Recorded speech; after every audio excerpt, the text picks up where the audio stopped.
Hey, welcome back to After the Episode, brought to you by Line Cutters, the adjustable ring that cuts fishing line. You rolling? All about you. All right, let's get over here. Let's speak hot into the mic today with that little mousy voice. Speak hot into the whatever. Hey, welcome back to After the Episode. I'm Ty. This is my lovely wife and cohort and accomplice, Teresa Sutherland. Ooh, you got my name right today. Yes, I did. And this is After the Episode, talking about gator trout. On Topwater. Topwater. Mm-hmm. We start out with the element. It's windy today. Jeez. Yeah. We're in the element doing some stealth camping in the beginning of this thing. We buy these tubs at Home Depot. Yeah, we start out on top on. We start out getting ready to camp. Yes.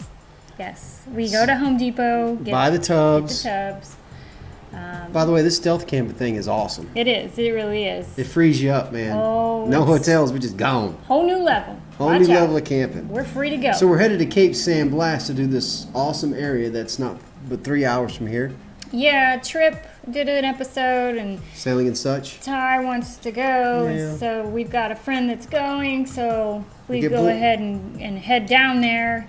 And you're supposed to check in when you get there, and they said they were full. You're Something supposed like to, coordinate better. We didn't coordinate No, we better. We didn't. didn't have Dan's And then we text. forgot our PFDs. Yeah. So we just came back and It we was- just said, let's go fish some 3 areas that strikes. we're guiding so we can know better how to guide. Yes. And Fish around we home. went around this area they call Navy Point. And I've so- been wanting to fish there. Samuel, I finally fished Navy Point. Samuel, yeah. Remember we talked about that? I've been wanting to go. Well, we went. It's a public boat launch in Pensacola. Mm-hmm. A lot of water back there. We went searching, looking for different things.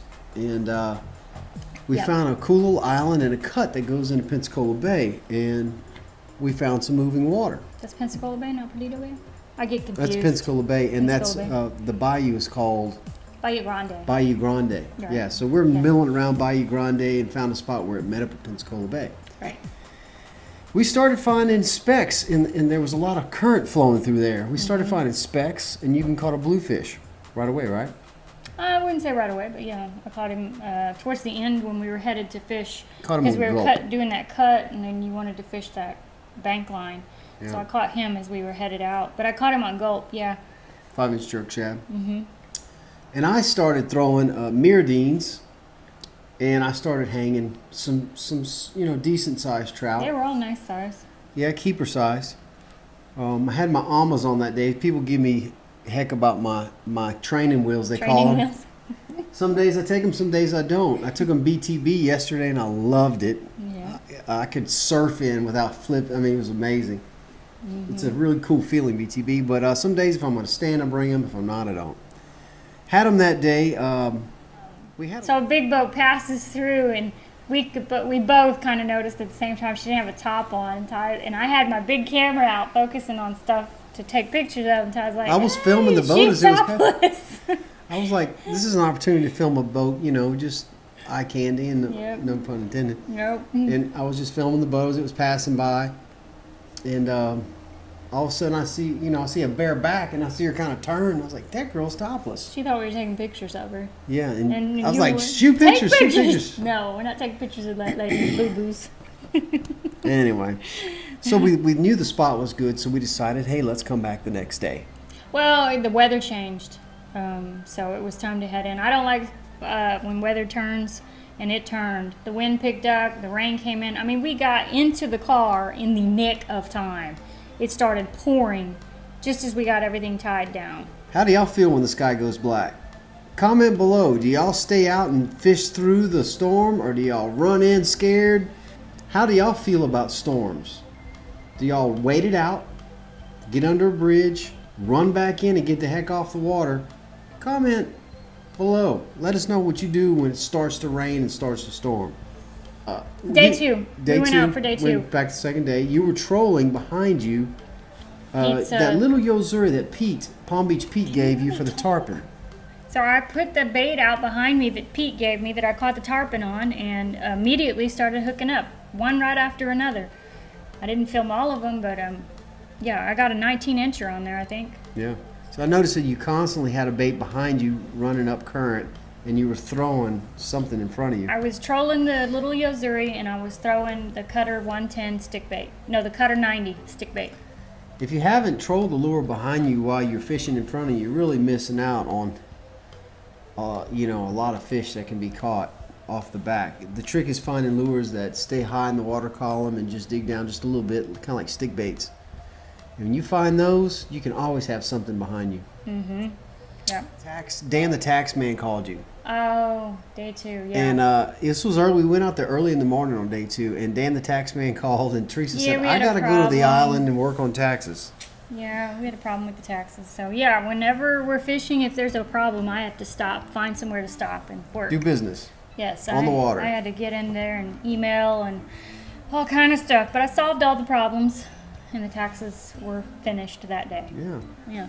So while she was working on taxes, I eased off on a bank line that still had a lot of shade from the rising sun, and I started throwing this big pink she-dog.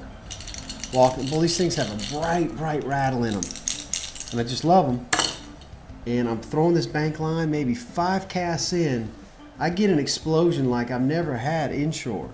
I mean, it was boom! You say that, but we've had huge explosions.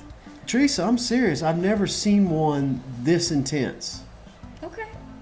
That was a big trout, and trout tend to have a bigger pop. Yes, they do. Louder sound. And when you got a big trout making a big pop, it was a very big explosion. So I caught a 25-inch trout. My biggest trout I've ever landed in the kayak. I've lost some really big ones at the boat, but this is the biggest one I've ever landed.